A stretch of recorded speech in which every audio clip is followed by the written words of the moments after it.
Assalamualaikum warahmatullahi wabarakatuh.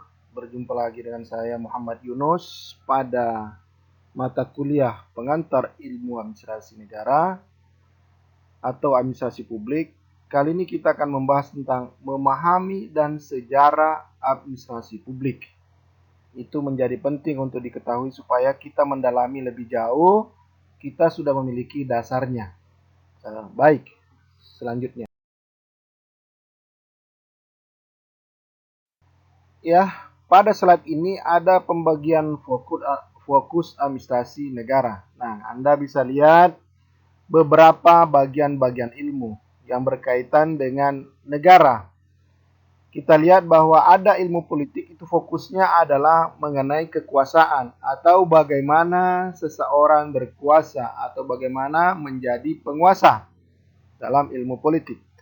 Kemudian ada ilmu pemerintahan, itu fokusnya adalah mengenai gejala atau fenomena pemerintahan, ya. Kemudian ada ilmu negara, itu fokusnya adalah konstitusi atau undang-undang, ya. Bagaimana membuat undang-undang, bagaimana melaksanakan undang-undang, bagaimana tata cara pembuatan dan bagaimana efek-efek atau dampak-dampak dari sebuah undang-undang. Kemudian ada ilmu hukum tata negara, itu fokusnya adalah peraturan, ya, peraturan pemerintah, peraturan presiden, peraturan gubernur, peraturan kepala daerah. Kemudian yang dibawa adalah ilmu administrasi publik. Nah, ini fokusnya adalah pelayanan publik. Jadi, secara khusus bahwa fokusnya ilmu administrasi publik itu adalah bagaimana memberikan pelayanan publik. Jadi jangan Anda heran bahwa kalau begitu saya kuliah mengambil akan menjadi pelayanan. Wah, ini menjadi salah. Kenapa? Bahwa sesungguhnya pegawai negeri PNS itu adalah pelayanan rakyat. Jadi jangan terlalu mengatakan bahwa wah kalau begitu bagaimana caranya? Tidak, PNS itu pegawai negeri sipil itu adalah melayani rakyat. Bank-bank atau perbankan itu melayani nasabah. Kemudian beberapa perusahaan-perusahaan itu melayani konsumennya. Jadi sesungguhnya bagaimana kita menjadi seorang pemberi layanan yang bagus dari prosesnya sampai akhirnya sehingga memberikan kepuasan. Ya, baik. Nah, saya mengulang kembali bahwa secara etimologi administrasi berasal dari bahasa Latin Yunani terdiri dari dua kata ad dan ministrek yang berarti to serve, yang dalam bahasa Indonesia artinya melayani dan atau memenuhi kebutuhan orang yang minta dilayani. Kemudian publik pada dasarnya berasal dari bahasa Inggris publik yang berarti umum atau rakyat atau orang banyak atau juga secara umum adalah negara gitu loh. Nah, seperti itu. Jadi publik bisa dihubungkan dengan negara, bisa dihubungkan juga dengan rakyat. Jadi administrasi publik di atas dapat dipahami bahwa administrasi publik adalah kerjasama yang dilakukan oleh sekelompok orang atau lembaga dalam melaksanakan tugas-tugas pemerintahan dalam memenuhi kebutuhan publik atau rakyat secara efisien dan efektif. Nah, itulah yang dimaksud seperti itu. Nah, lebih lanjut kita memulai bahwa sejarah berkembangannya administrasi publik itu, studi tentang administrasi publik sebenarnya sesungguhnya jauh sebelumnya sudah ada, ya. Dari zamannya seperti saya bilang Sokrates, filsafat segala macam itu sudah mulai berkembang namanya administrasi, ya. Di zaman Babilonia, kemudian di China itu sudah berkembang. Namun secara studi tentang administrasi publik di Amerika baru dimulai pada akhir abad ke-19 yang dipelopori oleh Presiden Woodrow Wilson dalam tulisannya The Study of Administration pada tahun 1887. Sejak itu, administrasi publik mulai diakui sebagai spesialisasi baik disiplin ilmu maupun secara berdiri sendiri. Nah, artinya disitulah administrasi publik mulai dikenal dan menjadi kebutuhan, ya, setiap negara, setiap organisasi untuk memberikan layanan. Sejak itulah menjadi populer, ya. Baik.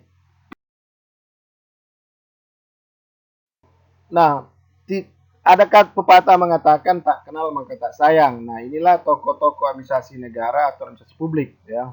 Yang pertama yang disebut dengan The father of general administration, yaitu Henry Fayol, ya. Kemudian ada Herbert Simon, ya. Kemudian Felix Nigro, itu ada dia bersaudara. Selanjutnya ada Josh Frederickson, yang ada saya bilang tadi. Kemudian berikutnya ada Woodrow Wilson. Berikutnya adalah Nicholas Henry, ya. Kemudian di Indonesia adalah Profesor Dr. Sondam P. Siagian, ya, Siagian bukan Agian, Siagian. Kemudian ada juga Profesor Dr. Smurfodi Wijaya dan Cokro Mijoyo dan banyak yang lainnya, ya. Ini hanya sebagian kecil dari beberapa tokoh-tokoh administrasi publik, administrasi negara yang mempopulerkan administrasi bahwa sebuah disiplin ilmu yang sangat penting untuk diketahui, dipahami dalam menjalankan organisasi negara ataupun juga dengan organisasi yang lainnya. Ya, adapun kiprahnya mereka tentang Herbert Simon, Felix Nigro, Josh Frederickson, Nicholas Henry, Woodrow Wilson, silakan Anda cari, ya, silakan Anda cari. Baik. Berikutnya ada teori. Nah, orang sering mengatakan teori, ya. Nah, kita harus tahu apa itu sebenarnya teori. Teori administrasi negara. Menurut Prajudi Atmosudirjo, ya, teori adalah merupakan suatu pendapat atau opinion view yang diperoleh melalui pemikiran rasional menurut suatu prosedur atau proses tertentu yang disebut orang prosedur akademik atau prosedur ilmiah, science method, oleh karena melalui langkah-langkah tertentu yang logis dan rasional. Nah, jadi teori itu sangat penting karena dia orang sudah teliti, sudah melakukan penelitian terlebih jauh tentang sebuah teori. Jadi jangan menganggap bahwa teori, tidak. Segala sesuatunya memerlukan teori. Kenapa?